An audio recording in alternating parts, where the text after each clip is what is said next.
पिछले दिनों 5 राज्यों में हुए विधानसभा चुनावों में 4 राज्यों में बीजेपी ने प्रचंड जीत हासिल की। यूपी समेत सभी 4 राज्यों में सीएम ने शपथ भी ले ली है और अब अपने अपने किए वादों को पूरा करने के काम शुरू हो गए हैं।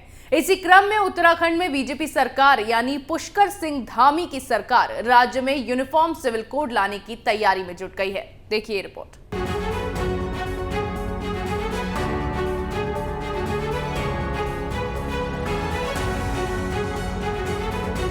उत्तराखंड में दोबारा से मुख्यमंत्री बने पुष्कर सिंह धामी ने यूनिफॉर्म सिविल कोड पर बड़ा फैसला लिया है। 24 मार्च 2022 को हुई कैबिनेट की बैठक में सीएम धामी ने ऐलान किया है कि उनकी सरकार राज्य में यूनिफॉर्म सिविल कोड लागू करेगी। इसके लिए उन्होंने एक्सपर्ट्स कमेटी बनाने का आदेश भी दिया है। मुख्यमंत्री के तौर पर दोबारा चुने जाने के बाद धामी ने ये बड़ी घोषणा की है।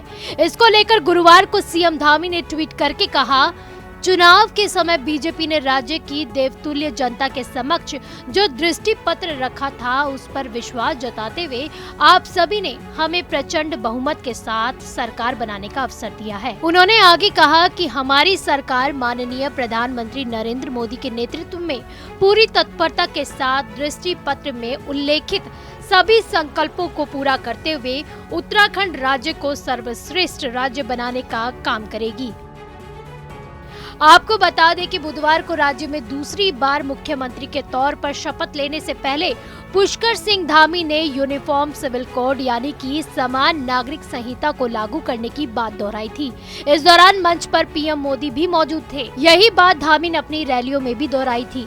समान नागरिक संहिता यानी यूनिफॉर्म सिविल कोड का अर्थ होता है भारत में रहने वाले हर नागरिक के लिए एक समान कानून होना, चाहे वो किसी भी धर्म या फिर जाति का क्यों ना हो। समान नागरिक संहिता में शादी, तलाक और जमीन जायदाद के बंटवारे में सभी धर्मों के लिए एक ही कानून लागू होता है। पुष्कर सिंह धामी उत्तराखंड में यूनिफॉर्म सिविल कोड लागू करने की बात कर रहे हैं। ऐसे में बड़ा सवाल ये भी है कि क्या ये संभव है? तो बता दें कि संविधान के अनुच्छेद 44 के तहत राज्य सरकारों को इस बात का अधिकार दिया गया है कि वो यूनिफॉर्म सिविल कोड को लागू कर सकती है। लेकिन सवाल यहाँ ये भी है कि क्या पुष्कर सिंह धामी की राह इतनी आसान होने वाली है कि वो समान नागरिक संहिता लागू कर सके और यहाँ का मुस्लिम वर्ग चुप बैठेगा? क्या कांग्रेस समेत विपक्षी पार्टियां चुप बैठेंगी? पुष्कर सिंह धामी के लिए ये बिल और प्रस्ताव किसी अग्नि परीक्षा से कम नहीं होने वाला है। अगर ऐसा होता है तो सीएम धामी भारतीय इतिहास में ही नहीं बल्कि हिंदुओं के इतिहास में भी अमर हो जाएंगे। पूरे देश का हिंदू साम्राज्य उनका कर्जदार हो जाएगा।